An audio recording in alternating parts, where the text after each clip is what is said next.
We'll wait a few more minutes. There's still quite a few people out.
Okay, so we're missing some people, but maybe they'll show up. Um, so today I'm going to get pretty close to finishing up here with Socrates. I know we already killed him in the story, but there's a couple more things to talk about.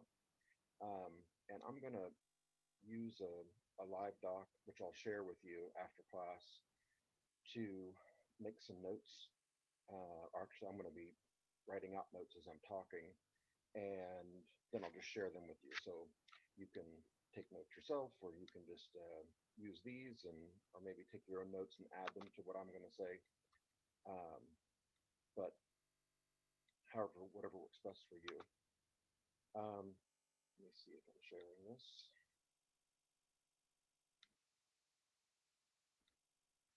Okay, good. So we're going to talk about what's known as Socratic ethics. So there's lots of Socratic words like Socratic method, Socratic epistemology. Yeah, which is pretty simple, right? Epistemology deals with knowledge, and Socrates' epistemology is he doesn't know anything. That's it's pretty cut and dry. But also the way that he um, judges what is true, and also his view of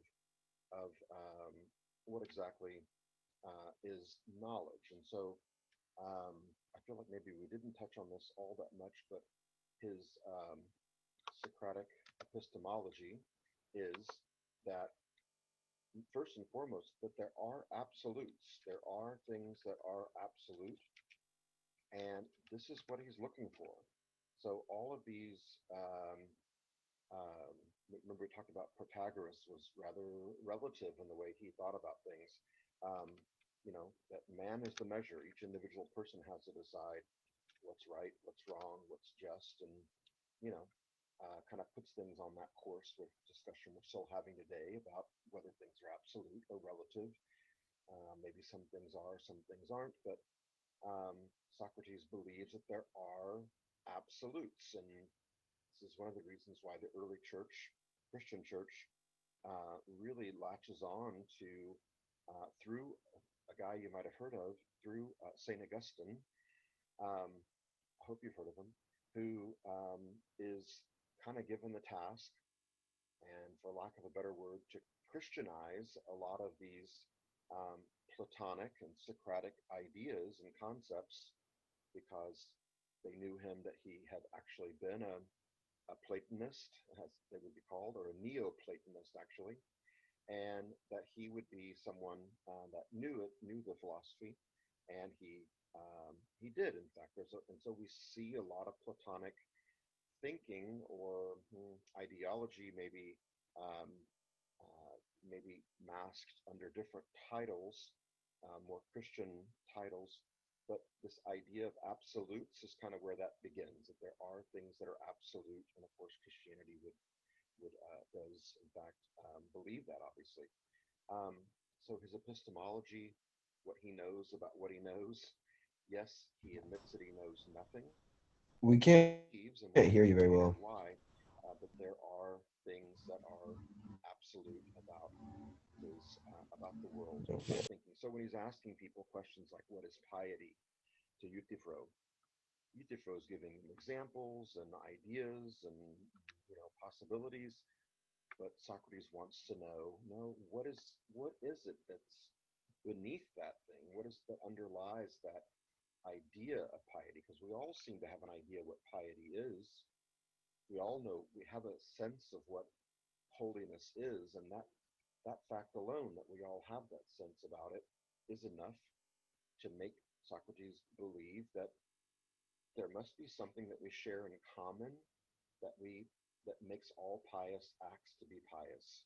Okay, so this is that epistemology. So that epistemology is highlighted, I want to say, on maybe page 4 or 5, maybe page 4. Yes, I think page 4 of Euthyphro. I think it's the very top of the page.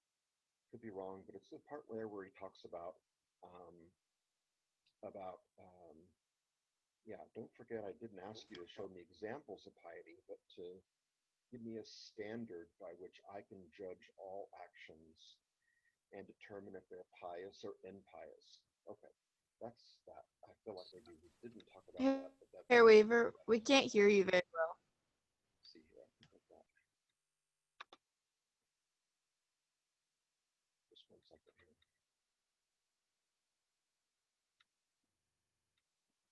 Okay. Really quiet. Hmm. Let me try something. See if this works better. Let me just try this.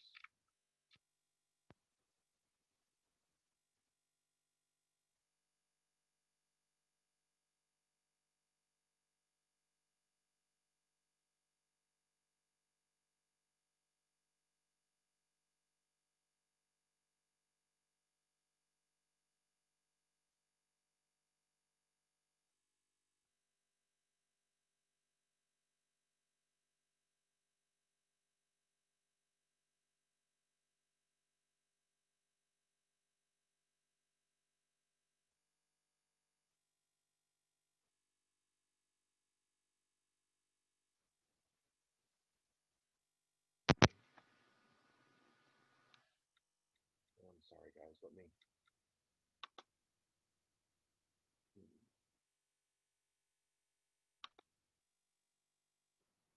How about this? Is this any better if I use the mic like this? Just someone text me or message me here.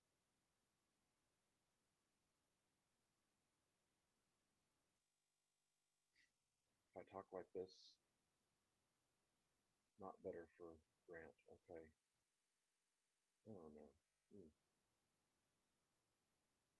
Eli says he can hear me.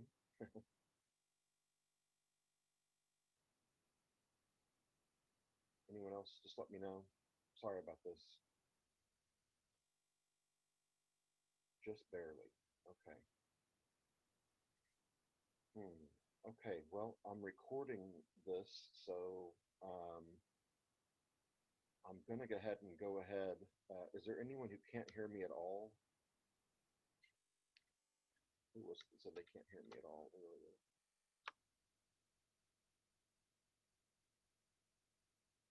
Helena said you can't hear me at all. Is that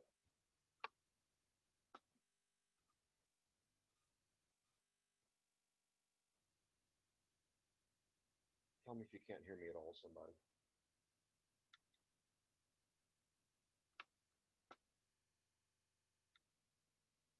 Cuts in and out. Okay.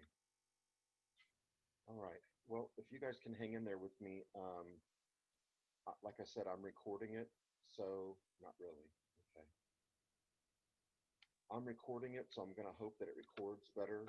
So if you can hang in there with me, I've got everything turned up um, as much as I can. So let me continue on, and hopefully the recording will turn out better. If not, we'll have to talk about this, and at the very least, I'll be writing out a lot of these ideas here in the notes. All right. Sorry about that, guys. Okay. So that's Socratic epistemology. I will talk a little bit louder and try it that way. So now another Socratic idea, Socratic ethics, and we're going to have three today of these. Socratic ethics, and this is where Socrates is over time is um, finding out here about what drives people, what makes people act the way they do, or think the way that they do, or react the way that they do. And there are three things. Of course, this is not something that he lays out in bullet points like this or note form, but there's three things that over time scholars see that Socrates realizes, or three things that he investigates. One is, what is the nature of human happiness? What does it mean to be happy? And, well, we know that Socrates thinks in a way that philosophy is going to maybe bring him closer to happiness because he will have lived a worthwhile life. That's one of the ideas there. One of the definitions we gave for philosophy. So, what's the nature of human happiness? What does it mean? And how do we get there? And what role does it play in our life? Number two, he talks about, and these all are related, although they don't seem like it, just looking at them like this in black and white, but the effect of acting viciously versus acting viciously. I have to say it slowly because virtuous versus vicious is a bit of a tongue twister. And when we act viciously, how does that affect our soul? And when we act virtuously, how does that affect our soul? And so you might remember from Crito and also from Apology, Socrates refers to this importance of preserving the soul. So, the greatest good of man is to daily converse about virtue, um, and to care for one's soul. Or if my sons ever complain too much, or they act like they're somebody when they're really nothing, and they care about things like wealth and riches and other things more than about their soul, then reprove them as I've reproved you. Those ideas. And Crito, again, in the Crito's trying to get Socrates just to escape so he can live a few more years. And Socrates is more interested in how escaping is going to affect his soul. What effects are going to have there? So he has a focus on something very different than what most of us would. And then our ability to act contrary to what we perceive as good, or you can plug in anything there. As I use good as kind of a catch-all, but our ability to act contrary to what we believe to be good, just, pious, um, in any of these virtues that we've talked about. So can we know what good is, or what the just way is, or what the way of piety is? We know it, and can we act contrary to that? And on first glance, you would say yes, of course, because there's been plenty of times that all of us have known what is the right thing to do, or the best, or the good thing to do, or the just thing to do, and we don't do it. We know, but we don't do it. But this is important, though, and it'll help in this understanding of this bigger idea that this all builds up to. When this goes back to his epistemology now, when Socrates says, to what you know to be good, um, he means that in an absolute way, that you have an absolute understanding of goodness, of justice, of courage, piety. So this is a level of understanding that not even Socrates himself gets to. And I'm going to just change this, what I wrote in the notes here, to contrary to, I said perceive good. Let's see if I can, to what one knows to be good. Okay, like that. So when Socrates says knows, he means that differently than we kind of casually throw around that word know. We say all the time we know things, but when Socrates means what do you know, he's talking, tell me what you know absolutely. So think about it differently then. If you knew absolutely without any doubt, it's not opinion, it's not someone's belief, it's what you know to be the right thing to do or the just thing to do, are you able to act contrary to that? Are you able to act unjustly when you know what just is? Are you able to act cowardly when you know what the courageous thing to do is? Are you able to act impiously when you know what the pious thing to do is? Okay, so these three things we're going to address in this section here on our third Socratic thing. This Greek word, comes from Greek at least, eudaimonism, eudaimonism, and I thought for sure that Grammarly or Google Docs would give me a red line on this word, but apparently it's a word that's in its word bank. But eudaimonism, not the most common word. Eudai is a word for happiness in Greek, and we already know the word monism. Monism meaning it all comes down to one thing. Remember the pre-Socratics were monists, and it all came down to this one thing. What was it? Fire, air, earth, water, whatever it might be. All right, so eudaimonism means that for us as humans, it all comes down to happiness. What we all desire, the one thing that we all desire is happiness. And happiness is the end goal for humans. He goes on to say that and I'll cover this other thing here just in a second, but he goes on to say that all of our actions are in pursuit of some form of happiness. So all of our actions are in pursuit of happiness. Let's see if that comes up there. My computer's lagging also, as well as not good volume. All right. So if let's just give some examples of this. So if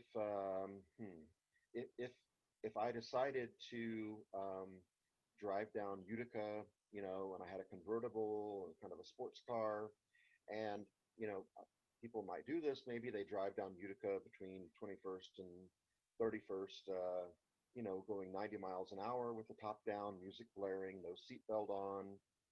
Yeah, well, that might give you a real thrill to do that. Maybe being scared, maybe taking a chance like that gives you a thrill, makes you happy. It's a short-term thing, but it may give you some level of happiness. It's maybe not permanent happiness, of course, but a long-term kind of, a short-term kind of happiness. Yeah, there's all kinds of things we do that maybe bring a short-term happiness, but then on the larger scale, we try to make decisions that bring us long-term happiness. Many of you are deciding like we're going to go to college next year, and so that's 4 years of your life, and you might be spending some time really researching and talking to representatives and maybe talking to alumni or current students at these colleges you're looking at, so you can know what what it is that is um, best for you. You don't want to go to college and be unhappy. You want to go to a place that's going to make you happy. And I can tell you that a lot of people do all this footwork and they make all these decisions, but in the end, once they get there and they don't like it, and they end up somewhere else. They end up transferring and to some other college from where they started at. Okay, so even there, we're kind of reevaluating because all of our actions are in pursuit of happiness. Even if we say things like, if let's say that maybe I doubt any of you, but maybe some of you didn't want to come to Cassia Hall. Yeah, maybe you still don't want to be here. And in sixth grade or ninth grade or whenever you came here, you didn't want to come here, but your parents insisted on it. They insisted you come to Cassia Hall. This was the best thing for you to come here. Okay, well, maybe it was the best thing, maybe it wasn't. Your parents are pursuing a track that they believe is going to bring them and probably also want to bring you happiness in the long run. And maybe that's what you were against the idea. Okay, but even though you don't believe it's what's going to bring you happiness, um, yeah, the consequences could be worse if you decided to really dig your heels in and say you're not going to go here. And every day, when school started, you didn't come to Cassia Hall, but you got a ride to Edison High School, and you attended there instead, and your parents, didn't figure it out till later. Okay, so the consequences of not going here would either be lots of grief at home, or lots of yelling and screaming, or lots of, typical parental sayings like, as long as you live under this roof, blah, blah, blah, blah, blah. You're still a kid. We're going to determine what's right for you. And you decide that you just don't want to put up with all that. So you just acquiesce. Make you happier. So there's kind of levels here. It would make you happiest to go someplace else, but it would make you happier not to put up with all that grief at home. I guess you could eventually run away from home and you could live on your own and make your own decisions. Yeah, I suppose so. Don't do that though. But but I guess if things were that bad, I mean, you would eventually do something like that. But yeah, it's not that bad to be at Cassia Hall, and it's certainly better than arguing with my parents all the time about it. All right, so that's some level of habit. Even if we look at something like someone who's, let's say, in a mental hospital, and they do something to harm themselves. So they're taking an action, and maybe it's hard at first to see why they would, um, do that. Why, and not just saying someone in a mental hospital, people harm themselves all the time. What is it that what kind of happiness could they be bringing themselves by harming themselves? Um, that's a that's a more difficult question to answer. Um, well, if all of our actions are in pursuit of happiness, what happiness meant, might be different to different people. Of course, we're talking about someone who is mentally ill, then right away we're talking about someone who probably has a different perception of happiness than people who are mentally healthy. But even with that going on, even with this different perception of happiness from someone who's mentally disturbed in some way, still, though, you can see that there might be things, there might be reasons why in their mind that they're doing what they do. They're harming themselves to bring themselves some kind of happiness. Let's just say that they are in a hospital and they're being treated for their mental illness.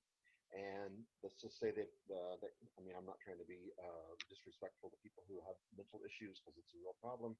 But let's say that, that this person managed to get something, a sharp object, um, and they started, cutting themselves or cutting their wrists, deeply.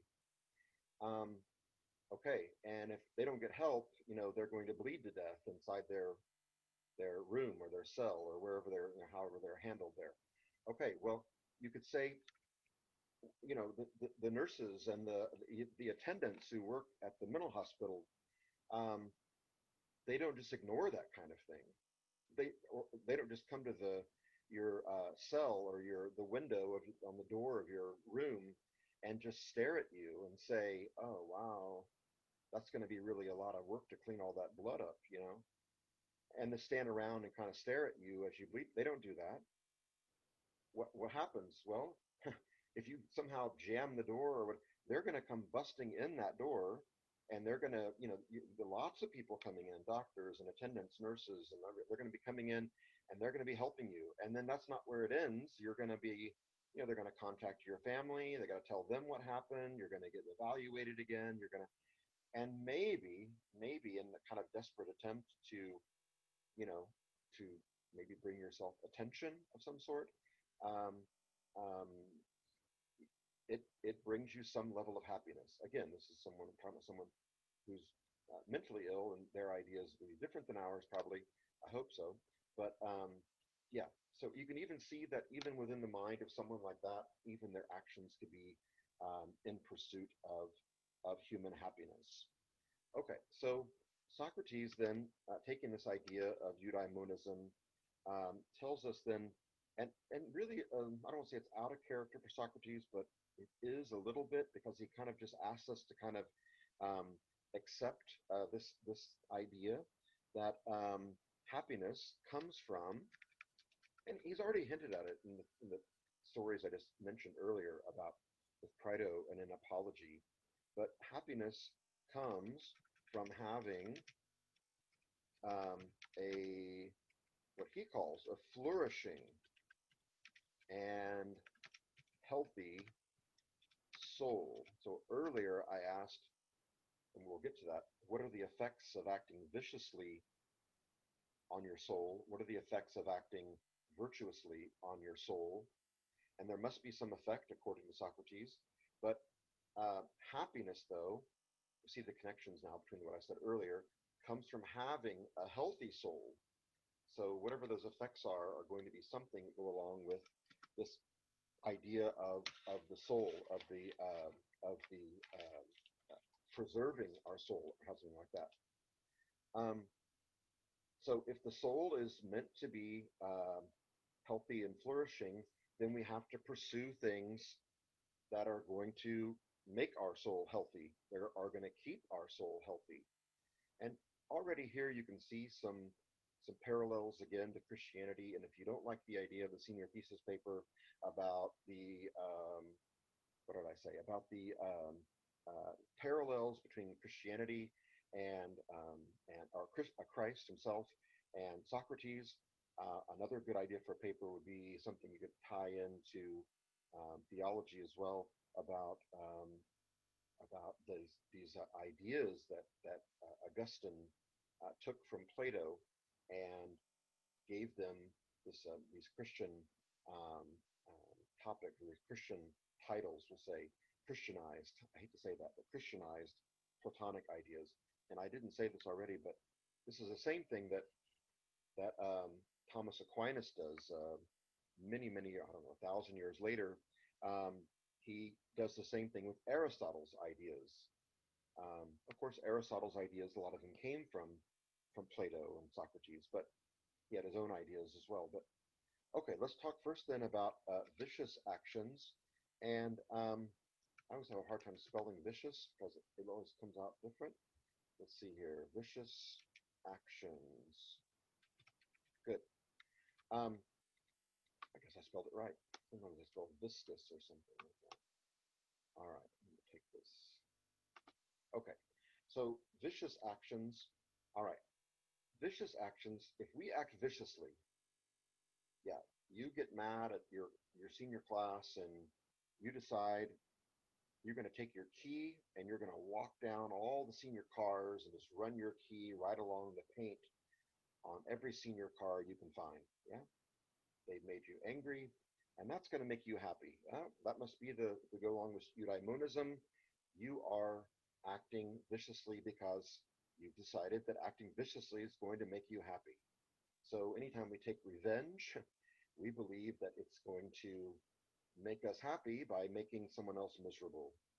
Um, in some way that's going to bring us happiness.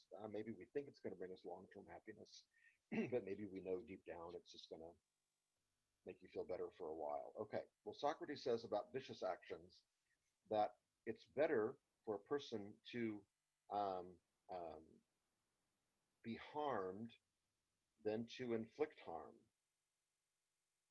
It sounds like a very Christian idea, right? Like turn the other cheek. It's better to suffer a harm than to inflict a harm. And he says this because he believes that um, being harmed, being hurt by somebody else, being the victim of someone's vicious actions, um, um, hurts doesn't hurt your soul, but he does say it does hurt your physical body, though. Interesting. That's kind of a progressive idea, a progressive, almost psychological idea that somehow there's stress involved in being harmed, and it's going to affect your physical body. He didn't say anything else about this idea of hurting your physical body, but that might be what it's referring to. I don't know for sure. But so acting viciously, or receiving, or being on the receiving end of someone's vicious actions, affects your um, physical body, but it doesn't harm your soul. Your soul remains healthy if someone else acts viciously towards you. Okay, but the person who acts viciously is harming their soul. They're acting in a way that's going to make their soul unhealthy and not healthy in an unhealthy soul. So if we say that, again, the person who keys all the cars in the parking lot, they're acting viciously, and doing so doesn't hurt anyone who owns those cars. That doesn't hurt their soul, but it does affect and detrimentally affects the soul of the person who inflicts the harm. Our goal should be happiness, though. Our goal is happiness. So there must be some reason why this person who desires happiness, just like all of you do, is doing what they're doing. There must be a reason why that person's acting viciously when doing the opposite would actually make them happy, and that's the opposite is to act virtuously. So when we act virtuously, um, we are making our soul healthy. Every virtuous action we do um, makes us happier, brings us closer to happiness. I shouldn't say happier. It makes our soul healthier is what I meant to say. Um, so again, in Crito, Socrates doesn't debate with Crito about yeah, what would it be if what would it mean if I lived a little bit longer, if I had a longer life, you know? No, the only thing he cares about is this action. Now, he doesn't use these words. I don't remember that he does.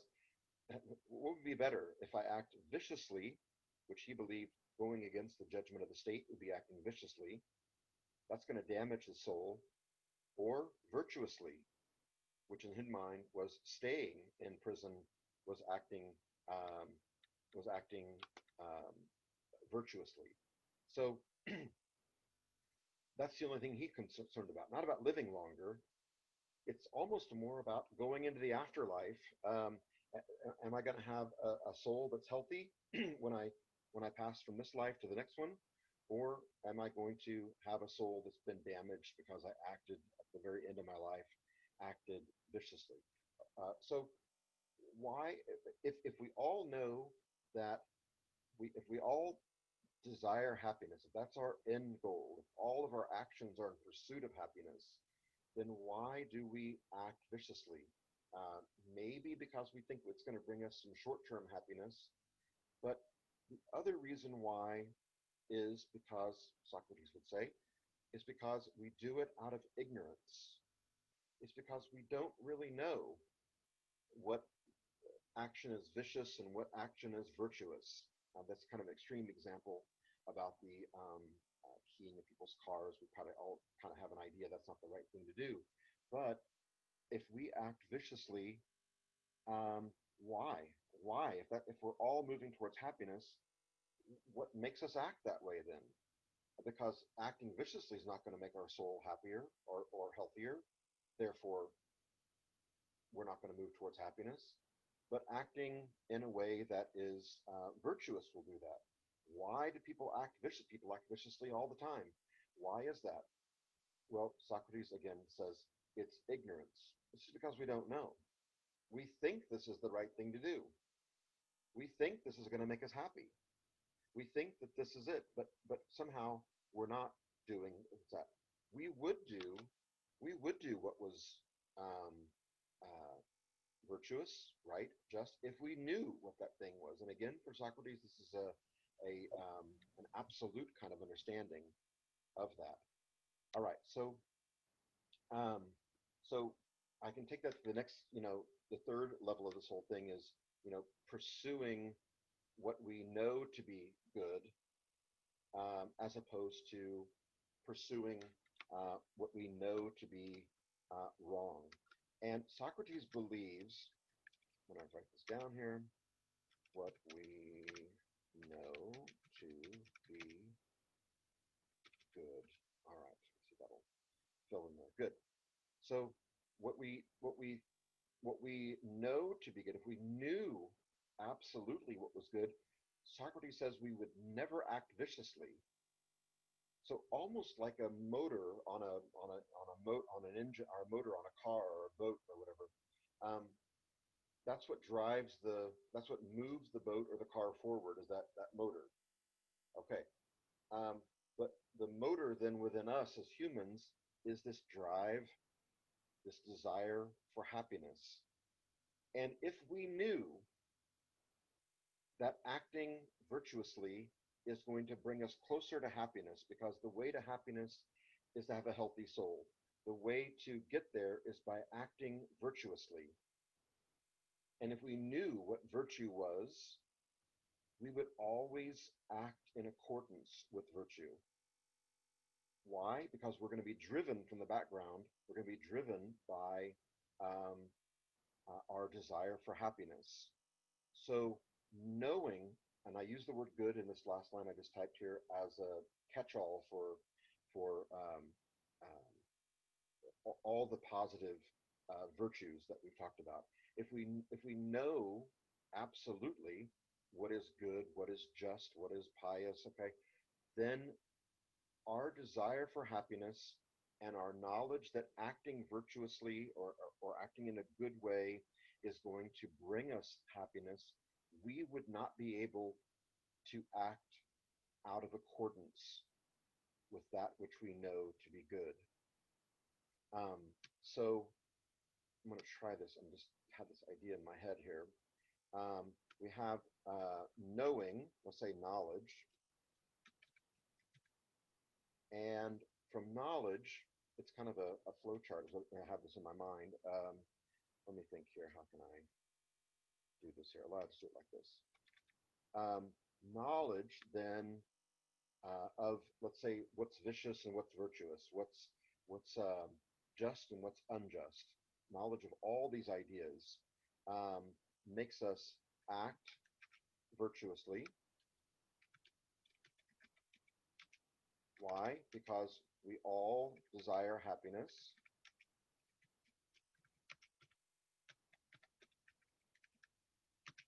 So knowledge, our absolute knowledge of these things, compels us to act virtuously, because we all desire happiness, and therefore we would all act virtuously. And if we have knowledge of these things in a Socratic sense, we're not ignorant of them, because we know what they are. I asked you early on, what's the difference between, what's the opposite of knowledge? And everyone said, well, ignorance. Yeah, exactly. If we have knowledge of these things, then we're not going to be acting in a ignorant way about them, which is what's been happening before. So interestingly here, Socrates says that from knowledge, we become happy. We are happy, which is what we all want. We're already driven to be, through eudaimonism, to be happy, but we have to know what is the right thing to do, what's the just thing. I know I keep repeating myself. What's the pious thing to do? And because we all desire happiness, once we have that knowledge, we would all act in a virtuous way. I'll use virtuous as an example, or in a pious way, or in a just way. And that then, because those acting that way is the thing that keeps our soul healthy and flourishing, or makes our soul healthy and flourishing, then we will obtain happiness. So this adds, I'll stop with this and I'll leave it at this. This whole pursuit that Socrates has, it's not only finding out what Apollo meant. There is a self-serving part of this. It's a virtuous thing, but it's a self-serving part of this. He wants to be happy, and he believes happiness comes from knowing what virtue is. And once you know what it is, you're going to act in accordance with virtue, and eventually that's going to bring you happiness. So his pursuit of knowledge, yes, it is about Apollo in part, but it also is something he believes is going to bring him closer to happiness then. Okay, and this is this whole idea of Socratic eudaimonism, that from knowledge ultimately comes happiness. Okay, I'm sorry about the volume. I hope that on the recording that it'll sound better, and if not, we can talk about this again. So tomorrow we'll all be back together, or for the first time all together. So let's, if you'll help me with the desks in the morning, we'll kind of get everyone separated out and are as far away as we can, and we can move to the front of the room and towards the sides. There's a little bit of room on the other side towards the wall, towards the hallway. So we'll get that all straightened out tomorrow. Okay. So you guys have a good rest of the day, and I'll post this recording for all of you to see. Hopefully the sound will be better there. Okay, guys. Bye-bye.